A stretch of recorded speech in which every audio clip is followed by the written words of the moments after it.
This is the Healthcare Education Transformation Podcast, a podcast brought to you by two physical therapists devoted to helping physical therapists and other healthcare providers become better educators to patients, students, the community, and each other by interviewing prominent and passionate people within the realms of healthcare and education.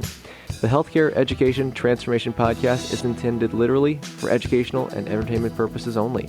No clinical decision making should be based on only one source, and therefore this podcast should not be used as personal medical advice.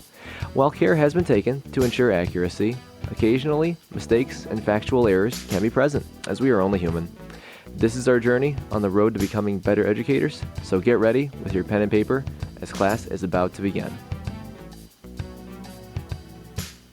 Welcome to the Healthcare Education Transformation Podcast. I'm Brandon Powen, and I am joined, as always, by my co-host, F. Scott Fiel. And today we are very humbled to bring you a very special guest in the fitness and strength and conditioning realm. For today's episode, we bring you Brett Bartholomew. Now, for those who don't know who Brett is, he is a strength and conditioning coach, author, consultant, and founder of the performance coaching and consulting company, The Bridge. His experience includes working with collegiate teams, professional teams, businesses, and individual clients. Taken together, Brett has coached athletes from across 23 sports at levels ranging from youth to Olympians. He supported Super Bowl and World Series champions, along with several professional fighters, including those competing in the UFC. He has also worked with members of the U.S. Special Forces community. His coaching and speaking has spanned the globe from China to Brazil and numerous other stops in between. His book, Conscious Coaching, The Art and Science of Building Buy-In, on Amazon has achieved a bestseller status in the categories of sports coaching, which is ranked number 1, business and money, ranked number 8, and was ranked in the Amazon's top 100 books overall. Now, he is also a member of the National Strength and Conditioning Association, where he holds both their CSCSD and RSCCD distinctions. He is a proud graduate of Kansas State University, where he obtained his Bachelor's of Science degree in kinesiology, and Southern Illinois University Carbondale, where he obtained a Master's of Science in Education and Exercise Science with an emphasis on motor behavior, cueing, and attentional focus in human performance. Now, Brett, first of all, thank you so much for coming on the show to talk with us, and also for all the hard work that you have done throughout your career, as you truly have contributed to positive changes in your profession. And after reading your book and reading your story, it was very eye-opening to hear what you went through, but at the same time, very inspiring because of what you've done as a result of it. And today's episode is really meant to help establish a dialogue to help bridge the gap between healthcare providers and fitness professionals as we seek to really learn from each other to help best benefit our clients. Now, I realize that I kept your bio pretty brief in the intro, but is there anything that you'd like our audience to know about you that I didn't mention in the intro? No, first off, I wish you could give that intro.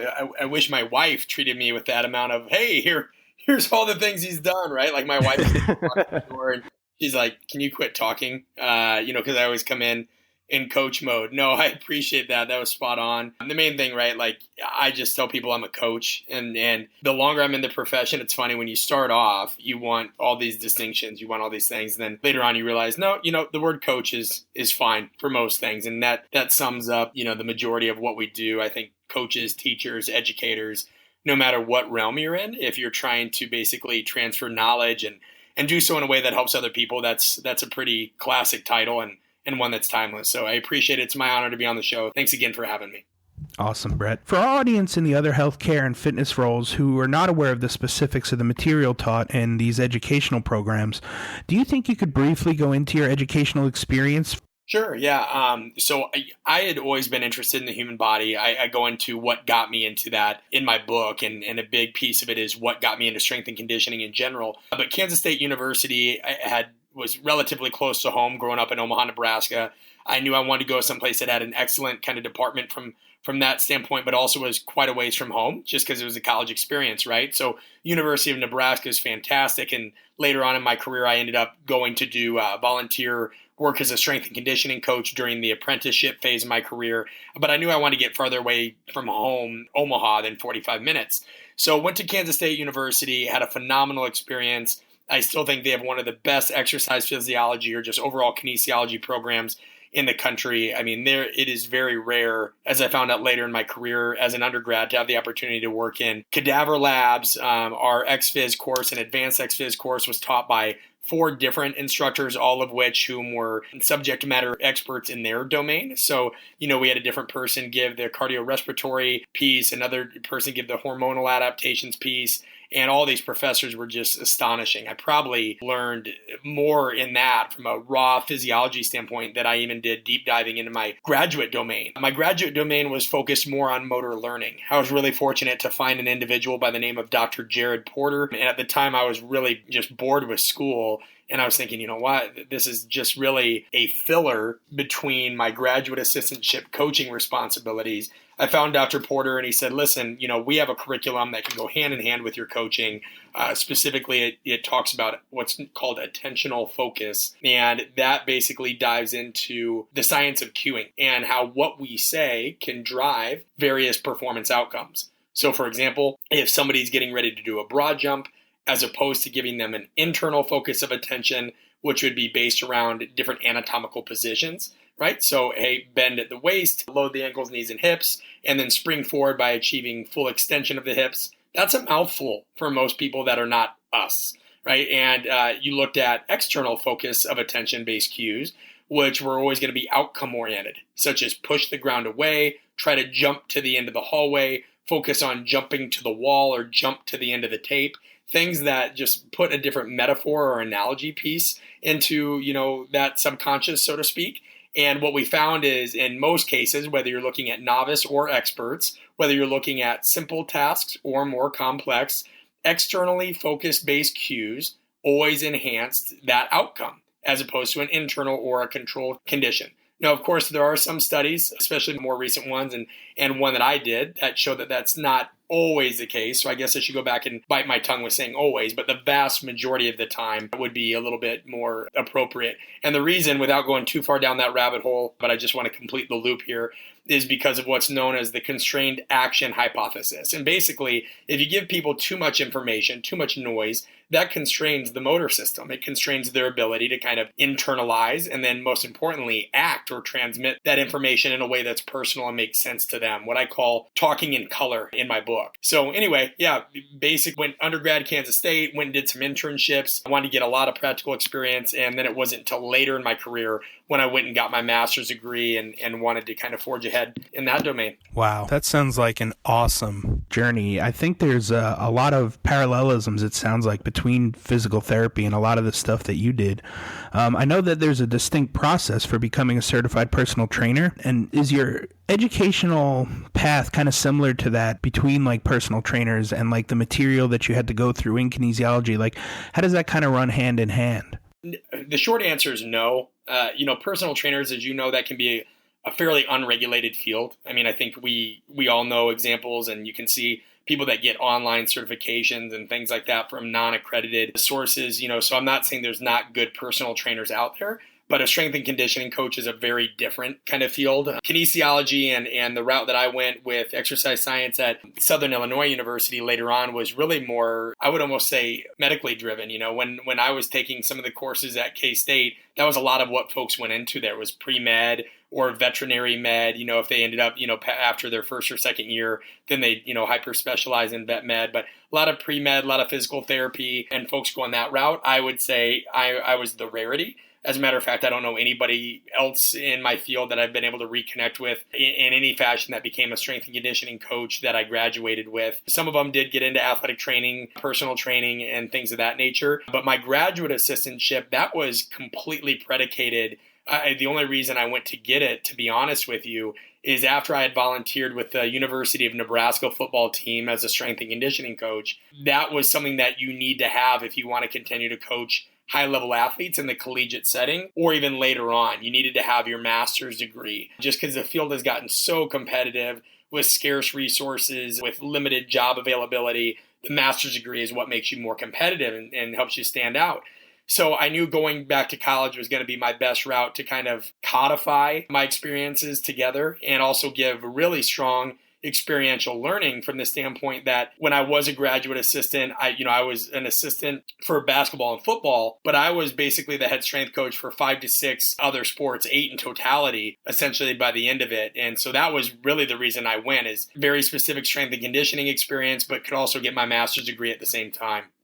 Yeah, my program, when I went through the master's program at ECU, there wasn't a whole lot of strength and conditioning training. And I know that's not the goal of a PT school, right? That's not their job.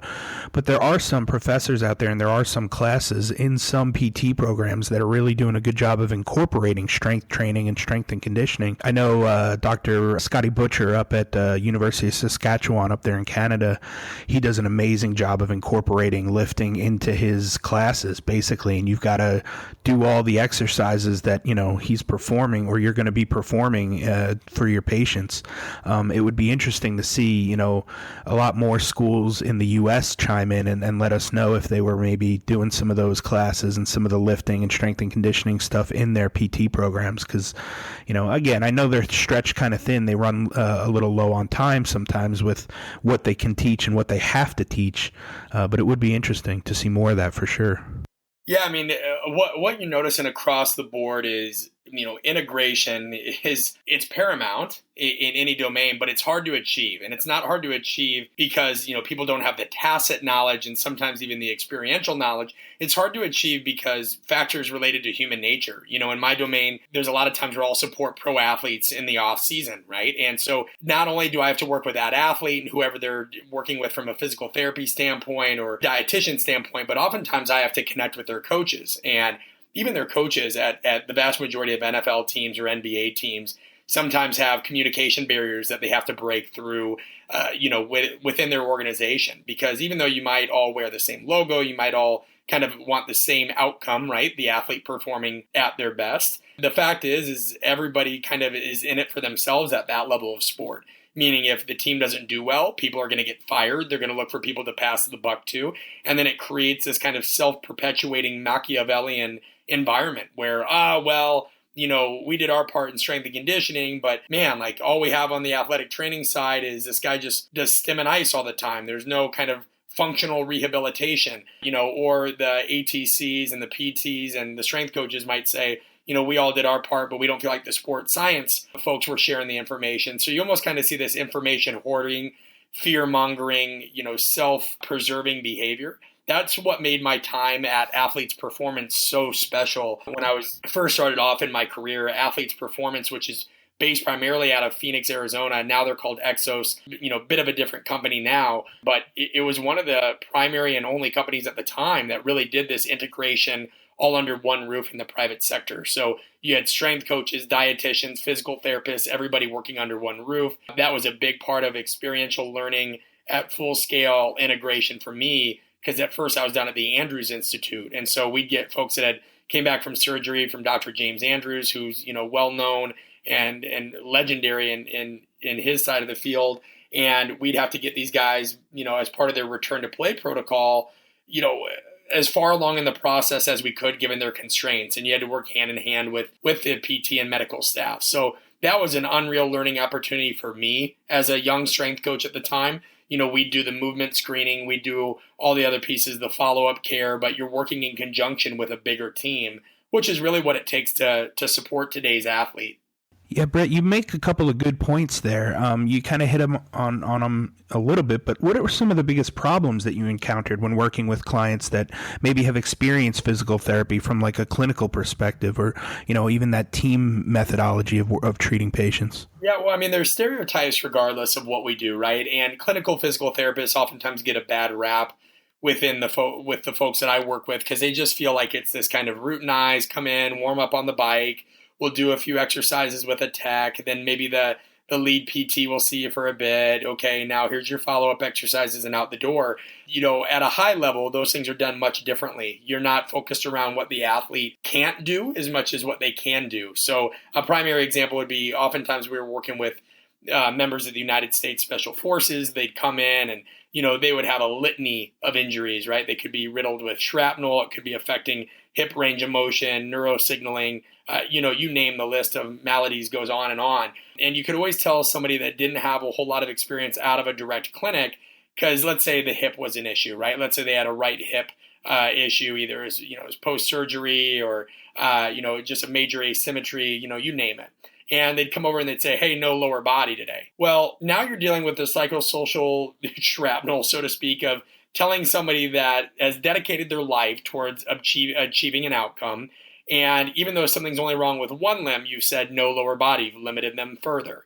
And so I'll never forget the look on an athlete's face or operator's face when they'd look and they'd say, hey, my other leg's fine. And that's true. The best physical therapists I had been around understood. They'd say, hey, Brett, listen, right leg, we're still working on some things. He's not cleared to go yet. However, we can do modified upper body, and then they can work the left limb. And we know that that doesn't contribute to any gross asymmetries due to the nature of neuromuscular crosstalk and the research showing that, actually, if you have one affected limb, training the other one can help reduce the amount of atrophy. So, you can always tell folks that have kind of just been isolated to the clinic and maybe haven't seen this diverse population that sometimes they don't have a choice. Telling them just to rest or telling them to immobilize and telling them to do these things is not an option, especially when millions of dollars is on the line, or in the case of United States servicemen or women, lives of their colleagues and those, their partners are on the line. So that's the biggest difference I know, right? Like is you just see people that know how to work and say, hey, there's always a way around it.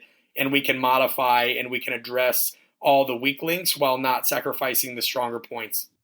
For sure. I think those are a lot of good points, Brett. And even so, too, like what you mentioned before, that big key of actually collaborating with each other and really talking with each other instead of kind of being rather separate in the silos. I think that's a really, really good point. It seems that, at least from our perspective, that a lot more PTs are going more into the strength and conditioning aspect. And do you see the reverse happening with people in S&C and exercise science, with them going into more of the rehabilitation aspect, or is that not what you see?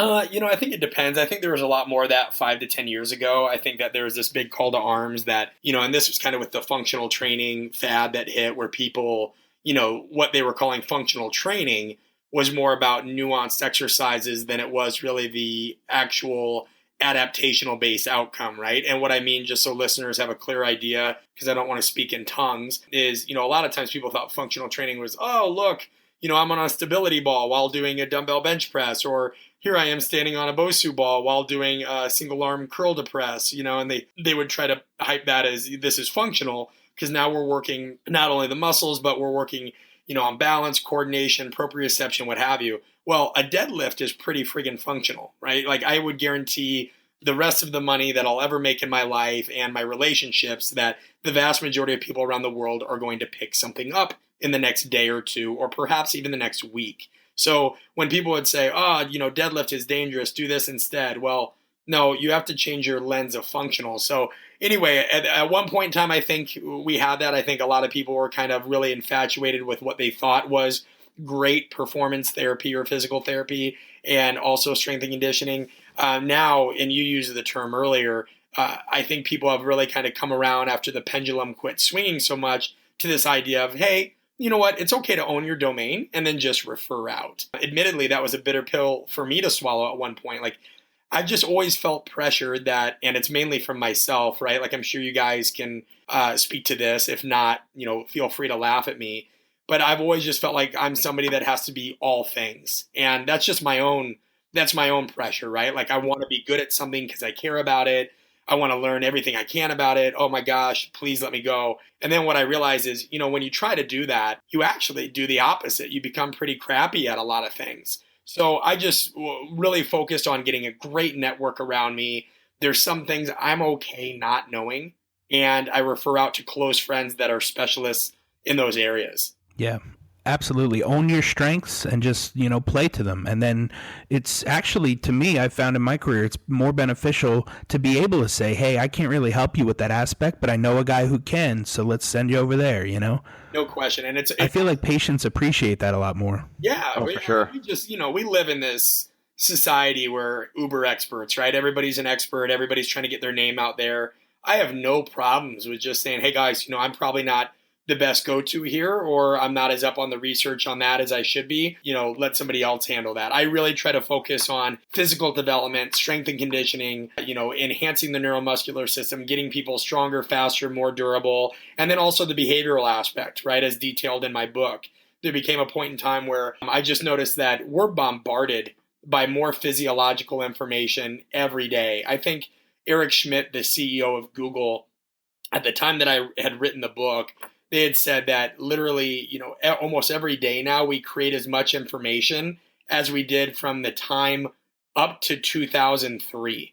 Like it was something crazy, like 2 exabytes of data we do every day or every few days. Like that's Jeez. insane. And what you're running into is, we'd see interns come in all the time and they can always tell you, hey, I read this and I read that. And what about this? But on this person's blog, it said that. And then when it was time for them to actually coach, like lead a group or lead somebody through a session, they were absolutely clueless. They couldn't do it. And that's because, you have to understand true social intelligence as well as domain specific intelligence, but it's becoming a rare thing today. At least I feel like that. Do you guys have that issue? Do you see that, like more and more people coming in that have the appropriate background and schooling and all that, but just can't put 2 and 2 together in the applied sense?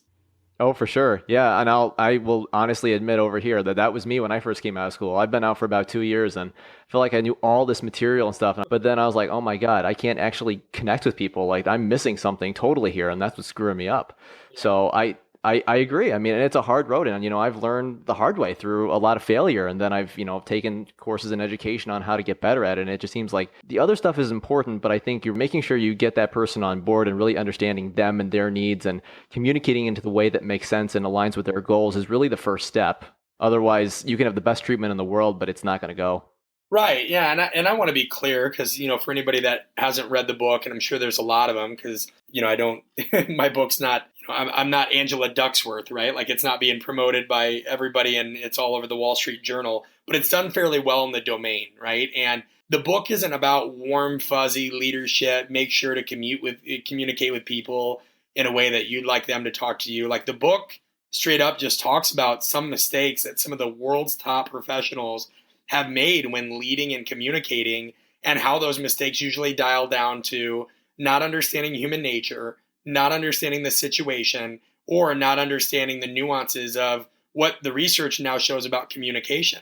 And the point of the book wasn't to rewrite that, right? Like we wanted the book to be a combination of science. So what does some of the behavioral science research say out there, both psychology, sociology, and the like, but also real applied stories. We wanted it to be readable, digestible, but also immediately applicable.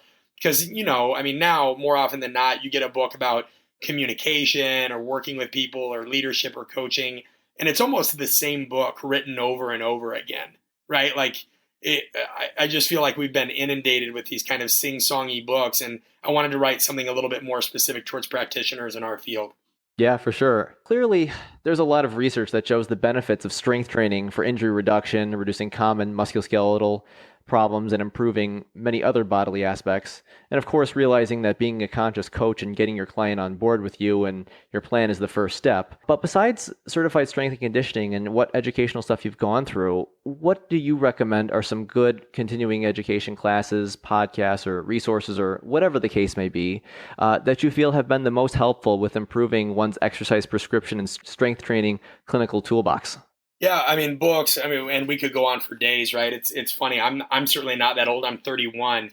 But when I first started off, it was almost hard to find things online of, hey, what's a great strength and conditioning reading list, or what's something I could do to learn more about movement. Now, with a simple tap into Google, you can find reading lists provided by various staffs at local universities, at the pro level, at the private sector level. So if anybody ever runs out of books, I promise you with a simple Google search, you can lock those in. Now, some of my favorites, and I'm sure I'll forget some here, Science and Practice of Strength Training by Vladimir Zatsiorsky, Supertraining by Mel Siff and Verkhoshansky.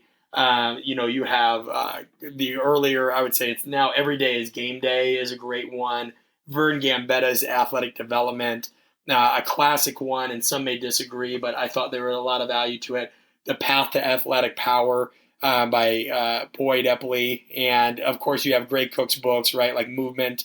That's classic. And, I'd like to think I can push mine up there as well from a pedagogical standpoint, right, getting people to understand coaching. But I think, if you can get Supertraining, Science and Practice, you can get Practical Programming, the 3rd edition by Mark Rippetoe. And then from there, you can really go down as far as the rabbit hole as you want, right? There's great books by Tudor Bompa called Periodization. Franz Bosch has a lot of ones on the nuances of running and sprinting. It goes on and on. I feel like right now we're not lacking for books or texts. I feel like we're lacking for true experience and more applied, right, situations. I just think that we have far more physical therapists and far more strength and conditioning coaches than we have jobs. People really have to up that part of their game and be willing to do unpaid internships, do volunteer situations. I mean, I've moved 15 times for strength and conditioning, and I'm on my 10th state because I wanted to go anywhere I could. And I don't come from a trust fund family, right? Like these weren't easy moves to make financially, but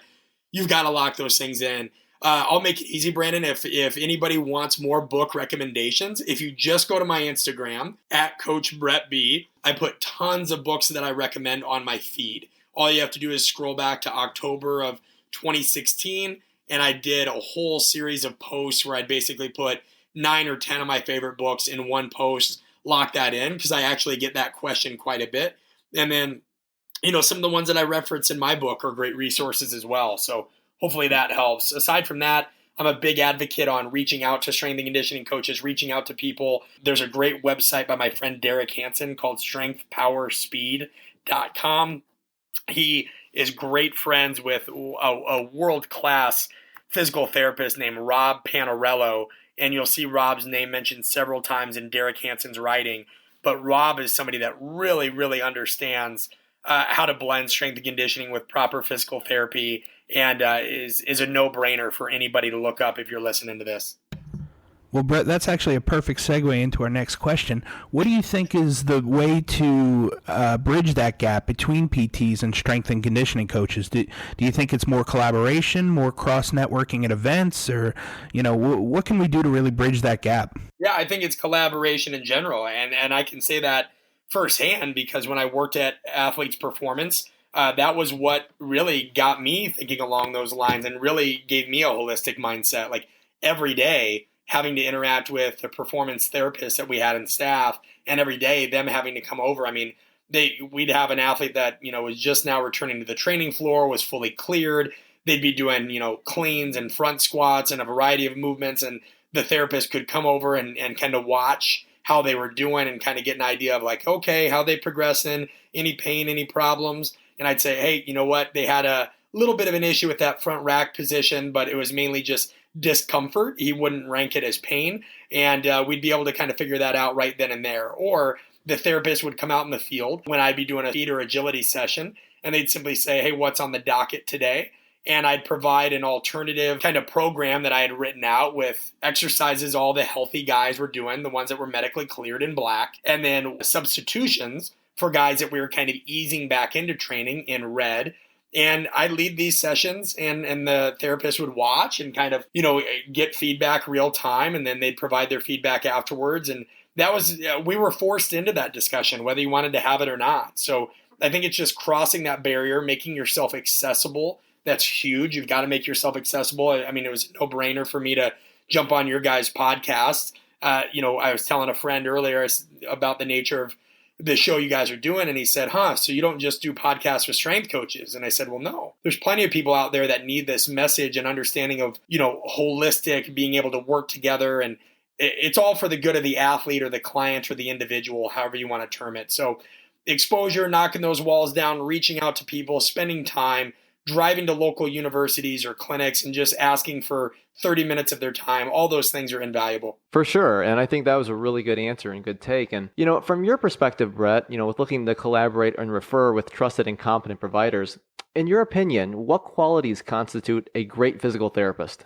That's an awesome question. And it is hard because you'd like to say just overall intelligence, but I've worked with some very, very intelligent therapists that were extremely difficult folks to, work with, I guess, is the uneloquent way of saying it, right? And so just somebody that's a skilled practitioner is not enough. You have to have somebody that's walked a mile in those shoes before, hopefully somebody that's been an athlete or competed at some level. They know what it's like to have pain. They know what it's like to have to overcome or work back from an injury. They've kind of been in those shoes because injury is a terrific strain on an athlete's psychological profile. And people think it's just the physical piece. It's not. I mean, I had back surgery 2 years ago to correct something that I've dealt with since I was a young kid. And being able to come back from a back surgery, specifically a microdiscectomy, that gave me a tremendous amount of insight as to how I'd adapt my programming, adapt my approach, for other folks that are coming through that. And so I think you have to have therapists that have walked it, that have done it. It's really hard, to be honest with you. And I'm not trying to single anybody out, but like, it's hard to work with therapists that just don't train. I don't mean don't exercise, right? Exercising is like one thing, but a therapist has to train. I could never listen to a therapist that would say, hey, no hang cleans, no modified snatches, and no safety squat, or, choose your exercise because he's still dealing with X, Y, or Z. Well, okay, if there's a direct issue and I can see there, right, like that the guy shouldn't be doing those things because of something with the wrist or what have you, I get it, where the problem is immediate. But if he's working his way back and it's just like, hey, we're 6, 12, 18 weeks out now from being cleared, he's got to work into some of this. I've seen therapists, Brandon, that have just said, hey, I don't want any more of these exercises because he had this issue in the past. Well, you can't do that. These athletes, Yeah, I agree. in my case, they're going back on a field or a court or choose your competitive domain where they're going to smash into things, crash into things. Or if it is a non-contact sport, they're absorbing forces. Take tennis, for example. They're absorbing forces every time they decelerate that are anywhere from 4 to 8 times their body weight. And then they've got to change direction. Performance can't be pretty. And I need a therapist that understands that and has worked back through those things on their own, as well as somebody that stays up on current practices and research. Yeah, Brett, I'm going to kind of switch things around here and turn the tables on you, but as a physical therapist, what qualities should I be looking for in a strength and conditioning coach? Somebody that's open and not ego-driven. And if you know the strength and conditioning world, that is very hard. Strength coaches are oftentimes very hard-headed. They don't think you know anything unless you can do X, Y, or Z. Like, strength coaches are an interesting breed in general. Of course, I'm not speaking for all of them, but we're a hard group sometimes. So I think you just have to have somebody that's got a willingness to learn, first and foremost, a willingness to communicate. I used to go over and I would watch our physical therapists do manual therapy, dry needling. I'd ask them questions. I would just sit there and try to talk shop with them. And they were always awesome about sharing those things. So I think communication, I think a willingness to learn, and, just the ability to let go and say, hey, you know what? I'm not going to try to program. Let's say we're talking about a shoulder injury, right? Strength coaches sometimes will just say, oh, I put some rotator cuff work in there and we're doing some stuff to enhance, scapular stability and yada, yada, yada. Well, okay. And how do you know you're doing that? Well, because I chose these exercises and, that's what we learned. Yeah, but there's compensatory mechanisms that really could take what you think that exercise is doing and make it do something else, right? So there were some times where it's like, that's okay. I'm going to let you guys handle more of the rehabilitation, more of those kinds of nuances. I'm going to handle everything that has to deal with kind of the gross motor patterns, the sequencing, keeping the other parts of his body robust and strong. And then, I'll integrate the things that you tell me to integrate. And that's huge. You have to be able to collaborate and let go and let somebody else be the specialist sometimes if you want to have any hope at achieving an outcome-driven goal. Yeah, for sure. I think you brought up a lot of great points, Brett, on that, and a lot of them which I agree. Someone who is a really good communicator and who treats people well, who has good customer service. I think someone who is competent and someone who has a good amount of knowledge, and not, of course, no one knows everything, but someone who has a good amount of knowledge on the subject matter, and someone who's always willing to learn and they can put their ego aside, and someone who you're able to talk with together. To me, that's something that I think that's the qualities at least I look for. And I think a good way, at least, that I've heard from other people too, is actually be a client of the other person. I don't think it's always realistic, but I can see how, getting into the patient's shoes and then, you be the patient and then go through their program could really, you're not going to get a better insight than that. Yeah, I mean, and you're right. It's not always going to be realistic. But yeah, like, no question. I just think that you have to be able... normally I'd say it's empathy, but the research is saying that empathy is not the correct word. It's compassion. Empathy is I feel what you feel. Compassion is I understand what you feel. And, there's going to be a lot of situations where it just takes a higher level understanding. And, athlete is a relatively inclusive term I use. So whether you're working with, middle-aged geriatric populations or you're working with Dontari Poe of the Atlanta Falcons, right? The human body is made, we're made to be athletes. So, I use that as an inclusive term, certainly not meant to scare anybody off. If there are practitioners, listening that will never work with that population, that's fine. Your people are athletes.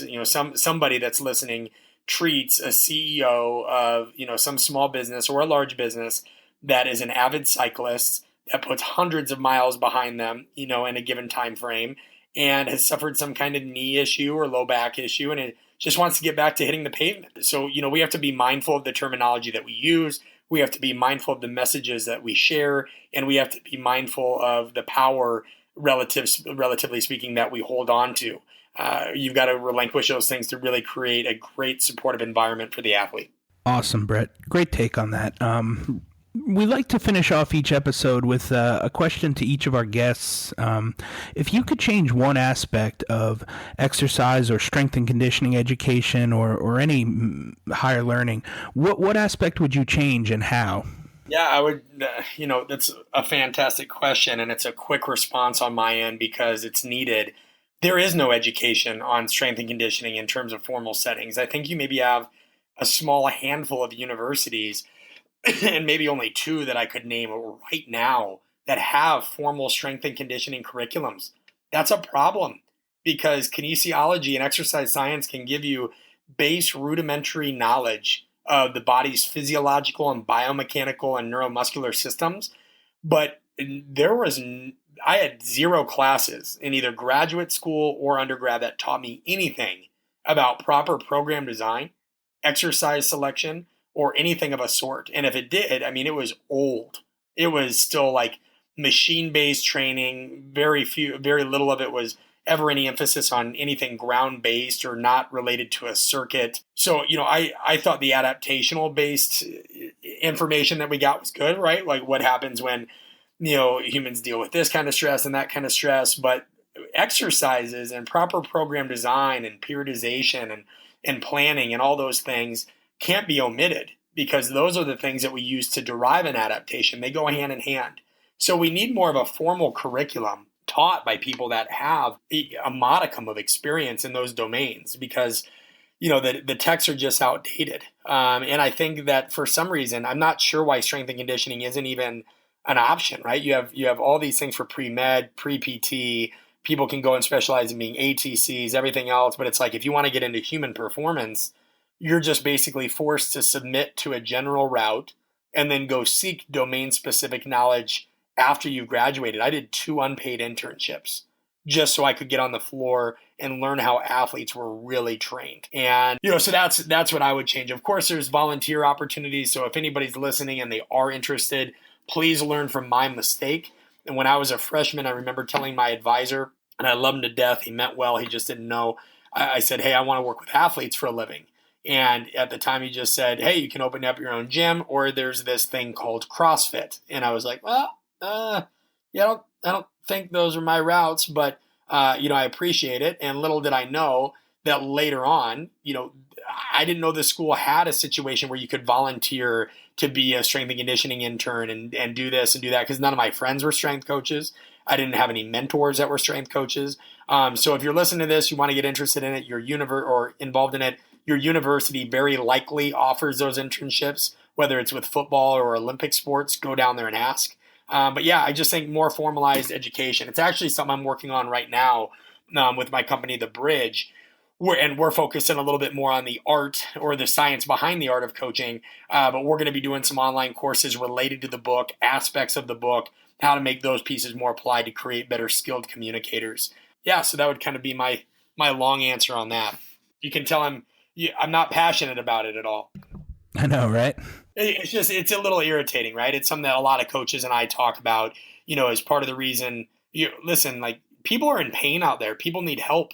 And when you don't have formal education programs based upon these things that are setting students up for practical experience, it slows, the entrance of educated and not only that, talented practitioners into the field. Put it this way, all the information in the world certainly isn't reducing the amount of injuries that is happening on a daily basis, either through general population or athletes. So Brett, thanks so much for the insightful discussion. It was great to hear your take on all those things. It was really good to kind of hear this from a different role for that matter.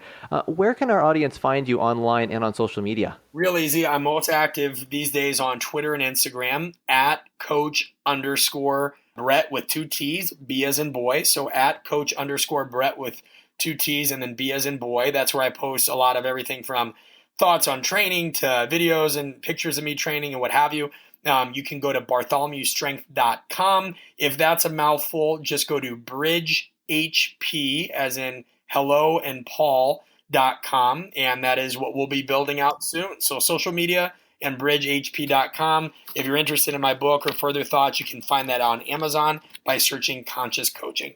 Thanks so much for coming on, man. We appreciate your time. Pleasure was mine. Thanks so much, guys. Thank you for attending class today, and we hope that you learned something and gained value from the content. If you'd like to schedule office hours with us, feel free to add us on Twitter at HET Podcast, on Instagram, HET Podcast, on Facebook, the Healthcare Education Transformation Podcast, and the homepage, healthcareeducationtransformationpodcast.com.